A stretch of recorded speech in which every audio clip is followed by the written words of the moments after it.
인생은 아름다워 하는 영화가 있습니다. 아카데미 영화제를 위시해서 각종 영화제에서 극찬을 받은 작품입니다. 2차 대전이 한창이던 1939년 시골 출신 귀도라는 청년이 초등학교 교사인 아내와 결혼을 해서 아들도 얻고 행복한 가정을 꾸려갑니다. 그런데 그 단란하기만 했던 가정에 뜻하지도 않은 큰 불행이 닥칩니다. 아들 조슈아가 4번째 생일을 맞아서 신나게 생일 파티를 하고 있는데 그 가정에 군인들이 들이닥칩니다. 그때는 히틀러의 유대인 말살 정책이 극에 달했을 때인데, 그래서 그 식구도 단순히 유대인이라는 이유 하나만으로 그만 강제 수용소로 끌려가게 됩니다. 그런데 귀도는 어린 아들 4살밖에 안 되는 조슈아가 놀라지 않도록 지금 자기들은 재밌는 놀이에 참가한 것이라고 둘러댑니다. 저 군인 아저씨들도 다 놀이에 참가한 사람들이라고 하면서 이 귀도가 아들 앞에서 계속 연기도 하고 익사를 떨면서 아들을 즐겁게 해주려고 애를 씁니다. 매일처럼 되풀이되는 강제노역과 언제 끌려가서 죽을지 모르는 그 독가스실에 공포가 있지만은, 그래도 귀도는 타고난 그 유머 감각을 발휘해서 아들에게 희망을 심어주기 위해서 눈물겹게 노력을 합니다. 결국 독일이 패망하자 나치는 증거를 없애기 위해서 서류 뭉치들을 불태우고 그리고 포로들을 하나씩 처형하기 시작합니다. 그 혼란의 와중에서 귀도는 아내와 아들을 데리고 탈출을 시도하지만은 결국 붙잡혀서 총살형을 당하게 됩니다. 마지막 이 사형 형장에 끌려가면서도 숨어서 자기를 보고 있는 그 아들이 걱정하지 않도록 귀도는 마지막까지 우스꽝스러운 그런 모습을 연출합니다. 아빠의 그 마지막 모습은 보는 이의 가슴을 못 견디도록 짠하게 만듭니다. 전체 스토리를 두고 보면 분명 가슴이 아려오는 슬픈 영화지요. 그런데 제목이 인생은 아름다워입니다. 왜 그런 제목을 붙였을까? 아빠가 안겨준 사랑 때문이죠. 아빠의 사랑이 너무나도 애틋한 사랑이라서, 너무나도 가슴 절절한 사랑이라서, 그런 사랑을 가슴 가득히 안고 살 수만 있다면, 그것이 인생이라면 인생은 너무나도 아름답다는 것입니다. 여러분, 살면서 참 인생이 아름답다, 그런 거 느껴보신 적 있으십니까? 고요하네요. 나는 골프 칠 때 느껴봤어요. 혹시 그렇습니까? 주식이 팍팍 오를 때 느껴봤어요. 그런 게 아니고 사랑입니다. 정말로 가슴 저며오는 그런 애틋한 사랑을 안고 살 수만 있다면 인생은 너무나도 아름답습니다.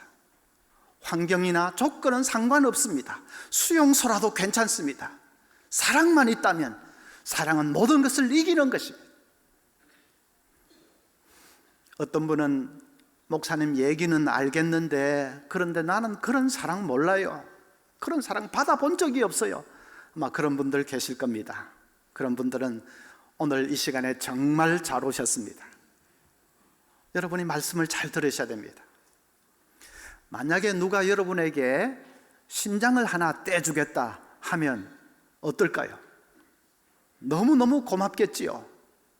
그런데 신장은 사실 하나를 떼주어도 자기 건강에도 별로 큰 지장은 없습니다. 자기도 괜찮기 때문에 떼주는 것입니다. 그래도 얼마나 고맙습니까? 생명의 은인이지요. 그런데 만약에 누가 여러분을 위해서 자기 생명까지 바치겠다 한다면 어떨까요? 조심조심 신장 하나를 떼주는 그런 것이 아니라 아예 당신을 살리기 위해서 내가 죽겠다, 생명을 바치겠다, 그런 사람이 있다면 어떨까요? 그건 고맙다 못해 충격이지요.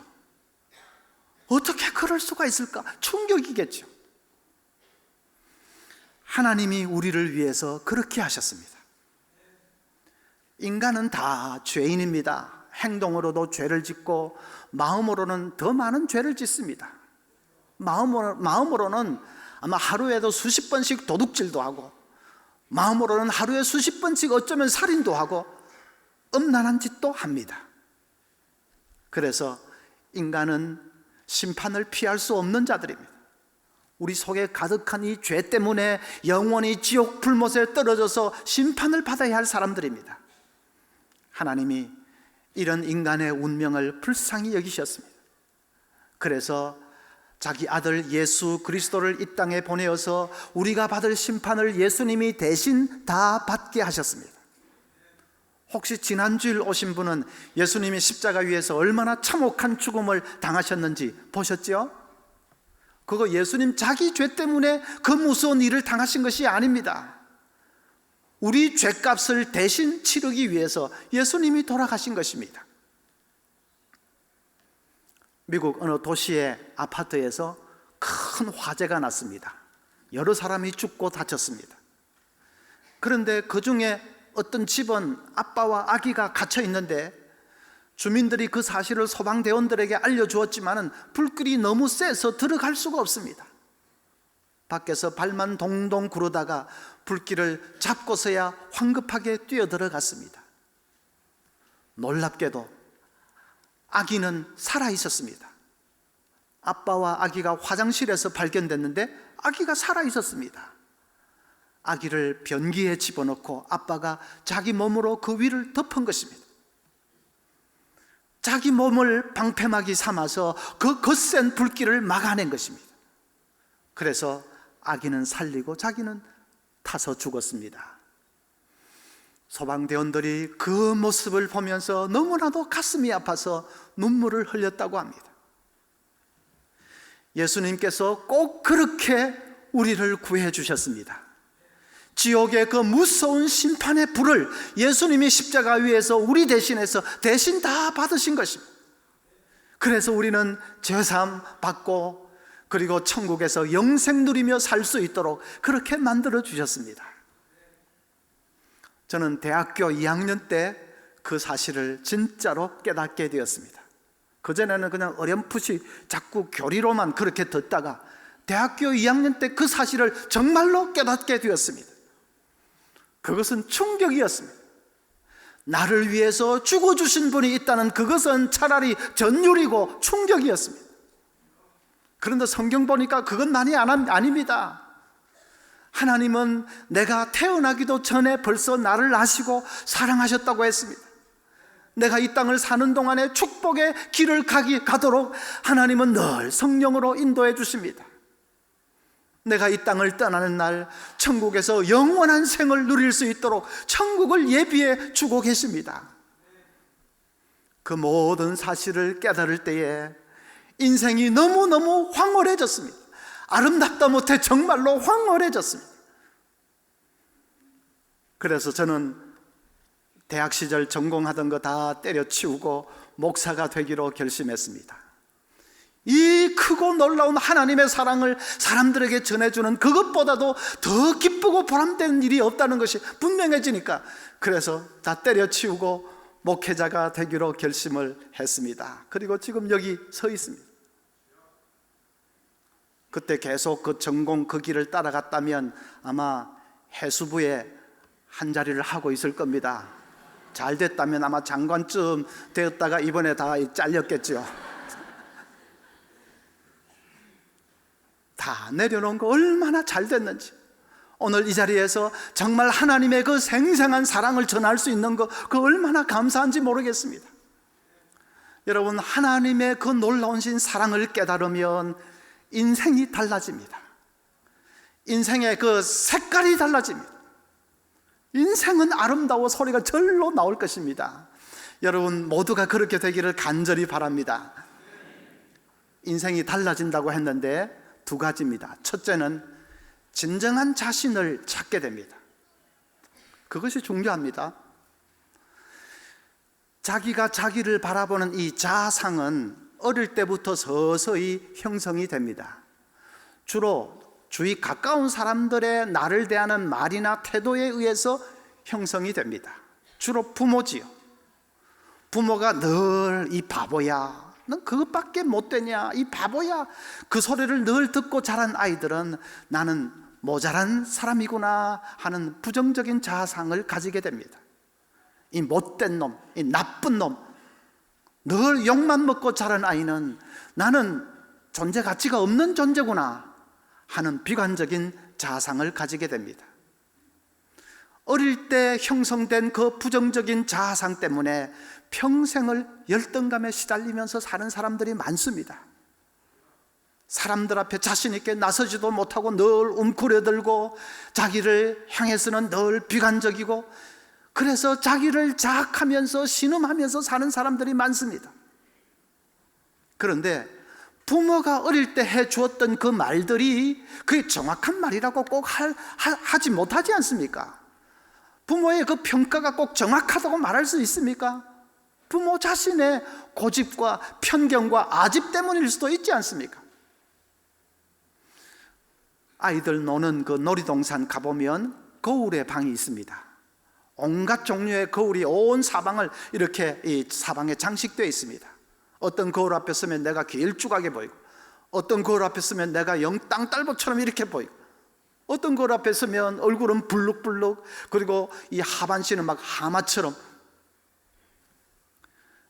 그 거울에 비친 자기 모습을 보면서 나는 왜 이렇게 못났을까 하고 있다면 그건 얼마나 우스운 일입니까? 우리 자아상이라는 게 그럴 때가 많습니다. 부모라고 하는 그 잘못된 거울에 비친 내 모습을 보면서 그것이 진짜 나인 줄 알고 열등감에 사로잡혀 또 자학하면서 평생을 산다면 그건 얼마나 억울한 일입니까? 데이빗 시멘즈는 아주 저명한 미국의 상담학 교수입니다. 이 시멘즈에게 하루는 베티라고 하는 여성이 상담을 받으러 왔습니다. 그 여인은 심각한 우울증에 시달리고 있었습니다. 삶에 아무 의욕도 없고 늘 울면서 삽니다.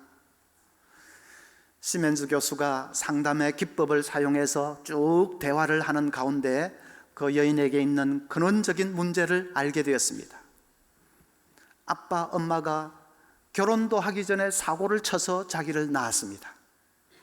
아기가 생겼으니까 할 수 없이 살기는 사는데 매일처럼 싸웁니다. 그러다가 결국 자기가 4살 때 부모가 이혼을 하게 되었습니다. 그것이 어린 베티의 가슴 속에 지울 수 없는 상처로 남은 것입니다. 나는 아무도 원하지 않는 존재였다. 나는 이 세상에 태어나서는 안 되는 존재였다. 그 상처가 가슴에 남아서 평생 삶을 그렇게 황폐하게 만든 것입니다.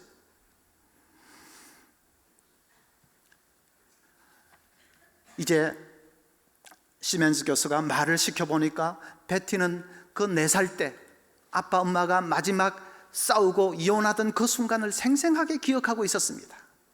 그때 자기는 이 침대에 누워져 있었답니다.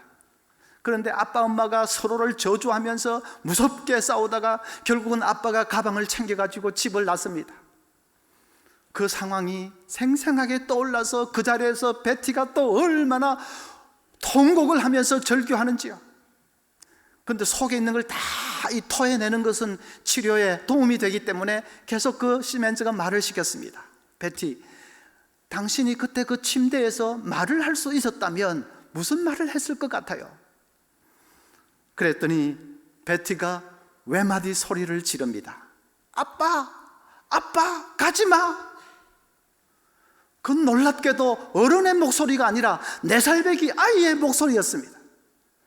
그때 그 고통이 얼마나 이 무의식 가운데 깊이 뿌리를 내리고 있었던지 말해보라고 하니까 그 순간에 그냥 4살짜리 아이의 목소리가 그대로 튀어나오면서 아빠, 가지마를 절규하는 것입니다. 시멘즈가 이 여인의 손을 붙들고 간절히 기도했습니다. 그리고 하나님께서 가르쳐 주시는 대로 놀라운 얘기를 했습니다. 베티, 예수님도 당신과 똑같은 고통을 겪으셨어요. 예수님이 십자가 위에서 나의 하나님, 나의 하나님, 어찌하여 나를 버리시나이까 했잖아요. 그게 바로 아빠, 가지마 하는 소리예요. 예수님도 아빠 가지마 했다는 소리에 이 베티가 눈이 휘둥그레졌습니다. 예수님도 당신과 똑같은 고통을 겪으셨다. 예수님이 당신의 고통을 아신다. 당신은 혼자가 아니다. 그 얘기를 계속 들려주었습니다. 그리고 그 여인의 잘못된 거울을 고쳐주는데, 교정하는데 집중했습니다. 당신은 버림받은 존재가 아니다. 그건 부모라고 하는 잘못된 거울에 비친 모습일 뿐이다. 예수님이 당신을 위해서 죽어주셨는데 왜 당신이 버림받은 존재냐? 당신은 태어나서는 안 될 존재, 사고 쳐서 태어난 존재, 그게 아니다. 당신은 하나님의 사랑받는 딸이다. 하나님이 당신의 생을 위해 놀라운 계획을 가지고 계신다. 몇 달에 걸쳐서 시멘즈 교수가 성경 말씀 가르쳐주는 그대로 계속해서 그 여인에게 들려주었습니다. 마침내 그 여인이 그 무서운 우울증에서 서서히 해방이 되었습니다. 혹시 여러분은 뿌리 깊은 열등감에 시달리지는 않습니까? 아무에게도 말 못하는 마음속에 엉어리진 그 상처를 안고 신음하고 있지는 않습니까? 오늘 말씀을 들었으니까 그게 어디서 오는지를 한번 잘 생각해 보십시오. 거울이 잘못된 것입니다. 사람들이 말해주는 내 모습이 진짜 내 모습이 아닙니다. 설령 부모랄지라도 그분이 말해주는 내 모습이 진짜 나의 모습이 아닙니다. 오직 하나님이 보여주시는 내 모습만이 진짜 나의 모습입니다. 하나님이 우리를 지으신 창조주 하나님 아니십니까? 그분이 가르쳐 주시고 그분이 보여주시는 모습만이 정말로 진짜로 나의 모습입니다. 성경 보면 하나님께서 나를 사랑하신다는 말씀이 가득합니다. 그래서 여러분 성경을 정말 읽으셔야 되는데 페이지마다 하나님이 나를 사랑하신다는 그 말씀이 가득합니다. 말로만 하신 것이 아닙니다. 우리를 지옥에서부터 건져주시기 위해서 예수님을 보내시고 그 예수님이 내 대신 모든 죄값을 치르게 하셨습니다. 여러분, 이 하나님의 놀라운 사랑을 깨달으면 그러면 인생이 달라지기 시작합니다. 진정한 나 자신을 찾게 됩니다. 그러면 삶이 달라집니다. 김난도 교수 책에 보면 이런 얘기가 나옵니다. 자기가 법대 다닐 때 한 번은 법대 동아리에서 대선배님 댁을 방문을 했답니다. 그 선배님은 부장판사시고 대법관 후보 1순위이신 우리나라 법조계에서는 그야말로 총망을 받는 그런 누구나도 아는 분입니다. 거기에 이제 학생들이 찾아가서 조촐한 술자리를 가지고 그리고 이런저런 솔직한 얘기들이 오고 가는데 느닷없이 한 학생이 판사님은 왜 사세요? 하고 물었습니다. 당돌한 질문이라서 모두가 놀랐는데 그런데 조금 후에 돌아온 대답이 더 뜻밖이었습니다. 죽지 못해 사는 거지 뭐. 적어도 그런 정도뿐이라면 우리나라 사법 정의를 세우기 위해서 그래도 한번 일해야지 뭐 그런 정도 대답이 나올 줄 알았습니다. 그런데 죽지 못해 사는 거지 뭐. 학생 김난도가 크게 깨달았다고 합니다. 아무리 인생의 정점에 올라도 그것으로서는 채워지지 않는 공허가 있구나 하는 것을 깨달았다고 합니다. 여러분, 성공하면 뭐합니까? 아무리 성공하고 인생의 정점에 올라도 죽지 못해 사는 그런 삶이라면 성공하면 뭐합니까? 그러나 비록 몸이 성치 못해도 팔다리 다 잘려나간다 할지라도 하나님 안에서 진정한 자신을 찾고 내가 왜 이 땅에 사는지 그 이유를 찾고 그래서 기쁨과 행복으로 사는 사람이 있다면 차라리 그것이 성공한 사람 아닙니까? 인생이 무슨 1000년을 삽니까? 10,000년을 삽니까? 기껏해야 8, 90년 짧게 사는 그 인생인데 그런데 죽지 못해서 산다면 그건 얼마나 억울한 일입니까? 단 하루를 살아도 나 자신을 찾고 하나님 안에서 그래서 정말 기쁘게 행복하게 살 수 있다면 그것이 정말로 복된 인생인 줄 믿습니다. 하나님의 사랑을 깨달을 때 나의 존재 가치, 내가 얼마나 존귀한 사람인가, 나 자신을 찾게 됩니다. 그건 너무나도 중요합니다. 그리고 두 번째로는 깨어진 관계가 회복되게 됩니다. 여러분, 사랑을 받아본 사람만이 사랑할 수 있습니다. 사람이 이기적이고 매사에 자기중심적이고 한 사람은 사람이 나빠서가 아니라 어릴 때 사랑을 받아본 일이 없기 때문에 그렇습니다. 사람이 너그럽고 매사에 배려가 많고 잘 베풀고 하는 사람은 어릴 때 풍성한 사랑을 받았기 때문에, 사랑을 알기 때문에 사랑하는 것입니다. 우리도 마찬가지입니다. 하나님의 사랑이 우리 가슴에 그냥 차고 넘치기 시작하면, 그러면 나에게서도 사랑이 흘러나오기 시작합니다. 그래서 관계가 달라집니다. 깨어졌던 관계, 서로 미움으로 장벽을 쌓고 살던 그 관계가 새롭게 회복되기 시작합니다. 뉴욕에서 목회하는 제 친구 목사가 들려준 얘기입니다. 그 교회 어떤 가정은 부부가 완전히 갈라서게 되었습니다. 부부 두 사람이 다 의사인데, 그런데 둘 사이에 갈등이 너무 많고 상처가 너무 많아서 도무지 더 이상 살 수가 없게 됐습니다. 그 지경이 돼서야 목사에게 자기들 상황을 알렸습니다. 목사님이 신방을 가려고 나서는데 암담하더랍니다. 부부간의 깊숙한 문제를 제3자가, 아무리 목사라도 제3자인데 제3자가 어떻게 이래라 저래라 할 수 있겠습니까? 그것도 지금 이제 파국이 됐는데 지금 와서 뭐라고 말할 수 있겠습니까? 하나님, 어떻게 하면 좋습니까? 기도를 하는데 요한복음 13장의 말씀이 떠올랐습니다. 예수님이 죽으시기 전날 밤에 제자들 발을 씻겨주신 그 사건이 떠올랐습니다. 그래서 가서 부부를 앉혀놓고 요한복음 13장으로 말씀을 전하고, 그리고 이렇게 권면을 했습니다.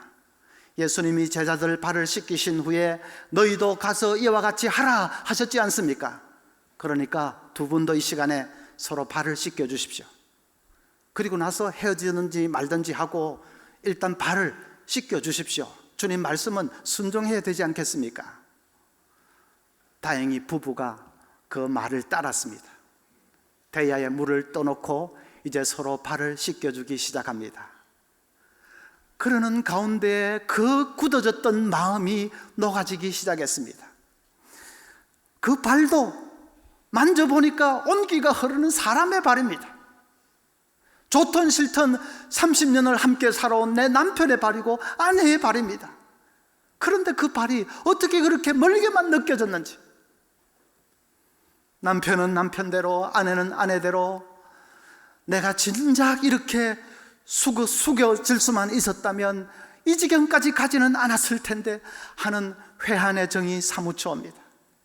다 나를 죽이지 못해서야 하는 후회가 절절해졌습니다. 남편이 기어 들어가는 목소리로 여보, 내가 잘못했어 했습니다. 아내는 잘못은 내가 더 많이 했지요 하고 눈물을 흘립니다. 말이 많이 필요하지가 않습니다. 잘못했다는 말 그 한마디에 그냥 두 사람이 다 눈물이 왈칵 쏟아졌습니다. 그래서 울면서 잘못했다고 용서를 비는데 다른 뭐가 더 필요하겠습니까? 부부싸움은 칼로 물베기라고 했는데 그렇게 울면서 잘못했다고 하는데 해결되지 못할 문제가 뭐겠습니까? 그날 저녁에 두 사람이 부둥켜 안고 울면서 서로 잘못을 구하고, 그래서 그 가정이 정말로 기적처럼, 마지막 순간에 기적처럼 회복이 됐습니다. 부부가 의사니까 돈은 많았겠죠. 그런데 억만금이 있은들 뭐합니까? 서로 미워하고 저주하고 원망하고 살면 억만금이 있은들 뭐하겠습니까? 그건 지옥 아닙니까? 그 미움과 원한을 어떻게 해결할 수 있습니까? 사람의 힘으로는 불가능합니다. 사람의 의지로는 불가능합니다. 십자가의 사랑이 가슴 속에 강물같이 넘쳐 흐르니까 그 사랑 가운데 미움도 원망도 다 녹아져 버렸습니다. 사랑의 기적이죠. 사랑의 능력이죠. 인생은 아름다운 것입니다.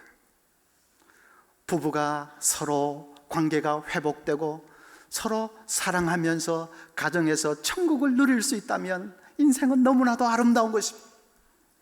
돈 없어도 좋습니다. 수용소 같은 극한 상황이라도 상관없습니다. 사랑이 있으면, 하나님의 사랑 안에서 진정한 나 자신을 찾을 수만 있다면 인생은 황홀하기까지 아름다운 것입니다. 오늘 이 자리에 참석하신 여러분 모두가 꼭 이 복을 누리면서 살기를 바랍니다. 여러분 자신을 찾고 하나님 안에서 가정을 찾고, 그래서 정말로 인생은 아름답습니다 고백하는 여러분 남은 생이 되기를 간절히 바랍니다.